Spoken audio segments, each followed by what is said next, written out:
రాశి వారికి ఈ యొక్క ఫిబ్రవరి మాసంలో అసలు మీ యొక్క రాశి నుంచి గ్రహాలు ఎలా ఉన్నాయి అని చెప్పి చూసుకున్నట్లయితే దశమ స్థానంలో అధిక గ్రహాలు ఉన్నటువంటి మీకు ఒక్కొక్క గ్రహం చూసుకున్నట్లయితే ఇప్పుడు రవి కుజుడు బుధుడు శుక్రుడు ఉన్నారు దశమంలో. కాకపోతే ఈ బుధుడు 3వ తేదీ మారుతున్నాడు లాభస్థానంలో అంటే కుంభంలోకి. మరియు అదేవిధంగా శుక్రుడు 5వ తేదీ, కుజుడు 22వ తేదీ, రవి 14వ తేదీ. అంటే ఈ ఒక్కడిగా మారుతూ మనకి జనవరి మాసంలో ఎలా అయితే పంచగ్రహ కూటమి ఏర్పడిందో ఫిబ్రవరి మాసంలో కూడా 17, 18 తేదీల్లో పంచగ్రహ కూటమి ఏర్పడింది. మరలా 22వ తేదీ నుంచి కుజుడు చేరగానే చంద్రుడు మారగానే మళ్ళీ వస్తుంది. అంటే ఆల్మోస్ట్ లాస్ట్ 10 days ఫిబ్రవరి మాసంలో లాస్ట్ 10 days పంచగ్రహ కూటమితో ఉంటుంది. అదేవిధంగా మీకు ఎల్నాడ్సెన్ నడుస్తుంది. చంద్రుడు కర్కాటకం నుంచి ప్రారంభమై కర్కాటకం వరకు వస్తాడు. మరియు కేతువు చంద్రుడు కలిసి 3వ తేదీ మనకి సింహరాశిలో కలుస్తున్నారు కూడా. ఇక 3లో గురు.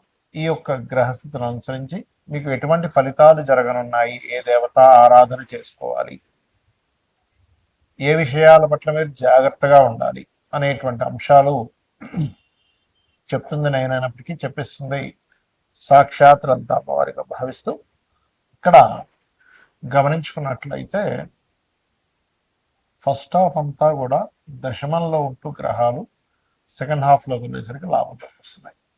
అంటే దీనికి సంబంధించినటువంటి విషయంలో మీ యొక్క లగ్నాధిపతి ఎప్పుడైతే దశమంలో ఉన్నాడో వృత్తి అభివృద్ధిని, వ్యాపార అభివృద్ధిని, ఏదైనా కొత్తగా అంటే దశమంలో ఉండే గ్రహాలంటే చతుర్థ భావాన్ని చూస్తాయి కాబట్టి ఏదైనా ప్రాపర్టీ కానీ ఒక కొత్తగా ఏదైనా నేర్చుకోవడం కానీ ఖచ్చితంగా జరుగుతాయి.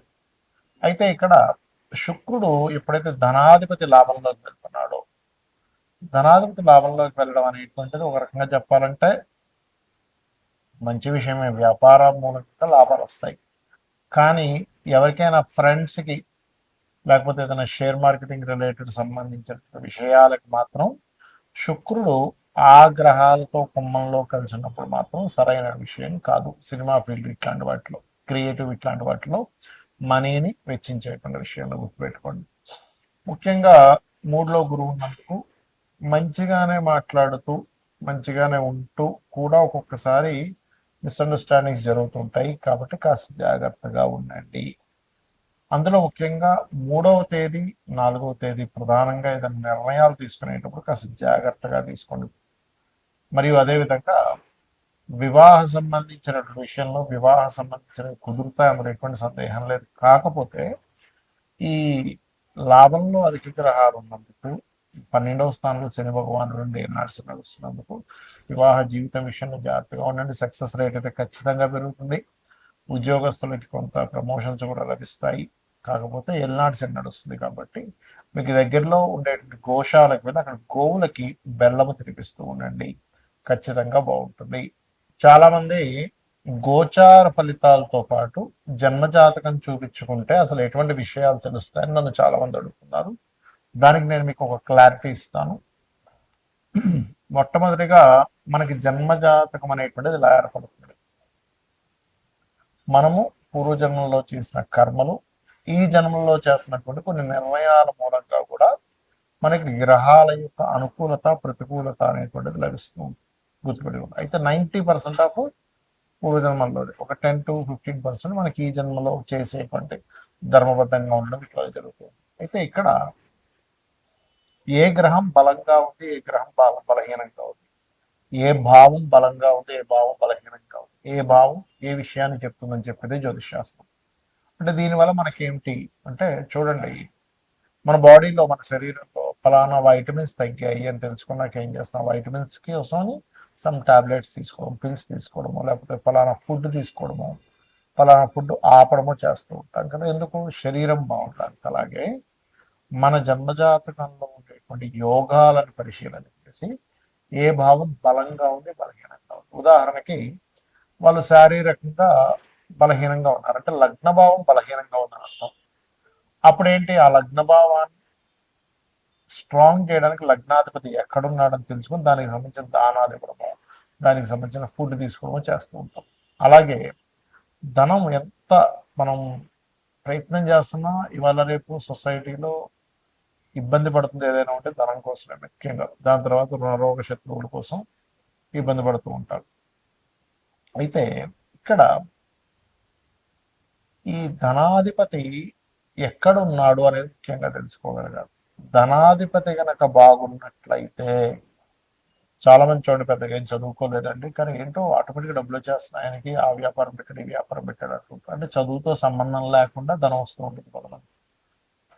మరి కొంతమందికి అసలు ఆయన పెద్ద పని చేసే అవసరం లేదు. ముత్తాతలు ఆ, రకరకాల ప్రాపర్టీస్ కొని ఉంటారు, వాటి రెంట్స్ వస్తూ ఉంటాయి. ఏమిట్రా ఇది అనిపిస్తుంది. అదంతా పూర్వజన్మ కర్మ. అయితే ప్రతి మనిషి కూడా వాళ్ళ రెండవ అధిపతి ఎలా ఉన్నాడో చూసుకోవాలి. రెండవ స్థానాధిపతి కనుక బలహీనంగా ఉంటే వాళ్ళు ఎన్ని ప్రయత్నాలు చేస్తున్నా ధన విషయంలో పాపం వెనకబడుతూనే ఉంటారు. ఆ ఒక్క చిన్న లిటిగేషన్, అంటే చిన్న ఎగ్జాంపుల్ చెప్తా చూడండి. ఒక వ్యక్తికి ఇక్కడెక్కడో క్లాట్ ఏర్పడింది అనుకుందాం. ఈ చెయ్యి కాలు తిమ్మిరికి అయ్యి పెరాలసిస్ వచ్చింది, సంథింగ్ ఆగిపోయింది.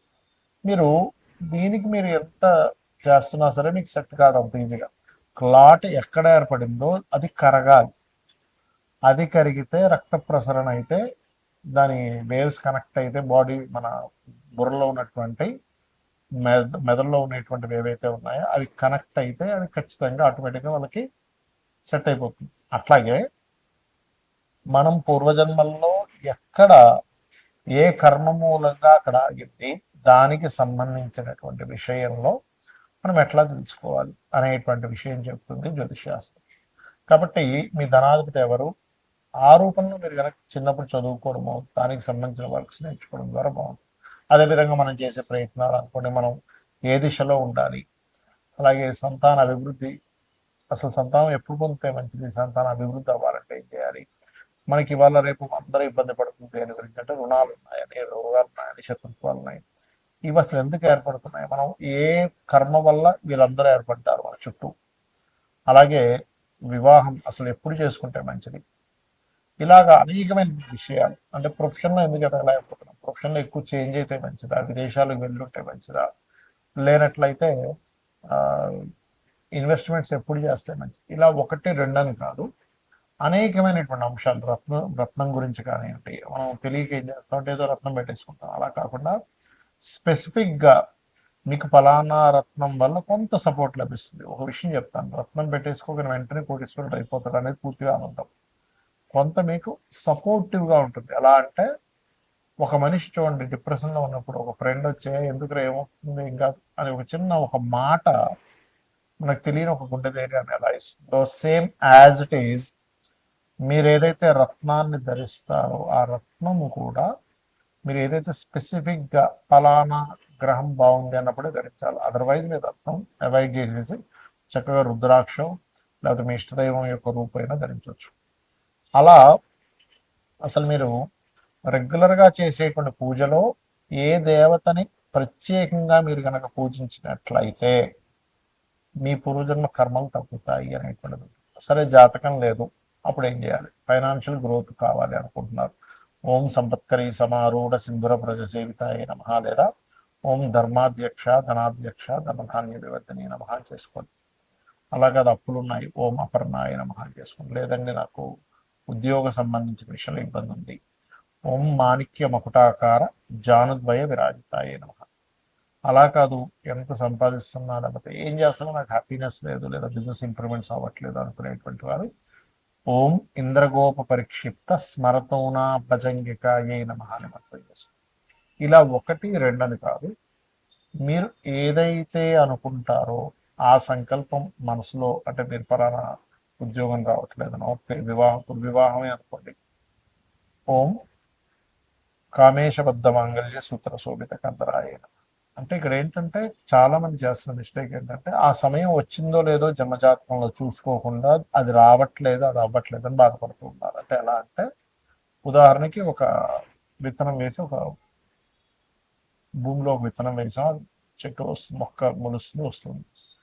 మొలుస్తున్నప్పటి నుంచే మనం చూస్తూ ఏమిటి కదా ఇంకా పళ్ళు రావట్లేదు పుష్పాలు రావట్లేదు అంటే అట్లా. అదొక ఏజ్ వచ్చిన తర్వాత ఇన్ని సంవత్సరాలకి అది పుష్పాలు ఇస్తుంది లేకపోతే ఫలాలను ఇస్తుంది అనే ఒక నాలెడ్జ్ ఉందనుకోండి, అప్పుడు హ్యాపీగా 5 సంవత్సరాల తర్వాత వస్తుంది అని ఒక ఫిక్స్ అయి ఉంటుంది. కాబట్టి ప్రతి జాతకానికి కూడా ఎప్పుడు వివాహం అవ్వాలి, ఎప్పుడు చేసుకుంటే మంచిది, ఎప్పుడు ఇన్వెస్ట్మెంట్స్ చేయాలి, ఏ రంగాల్లోకి వెళ్తే మంచిది, ఎందుకు ధన సంబంధించిన ఇబ్బందులు వస్తున్నాయి అని ఒక క్లారిటీగా ఒక జ్యోతిలాగా వెలుగుని చూపించేది, ఒక దారిని చూపించేది జ్యోతిషాస్త్రం. కాబట్టి మీరు తెలుసుకొని అమ్మవారి అనుగ్రహంతో మీరు చక్కటి ఆయురారోగ్యాలను పొందుతారన్న మనస్ఫూర్తి కోరుకుంటూ శ్రీమాత్రేయం.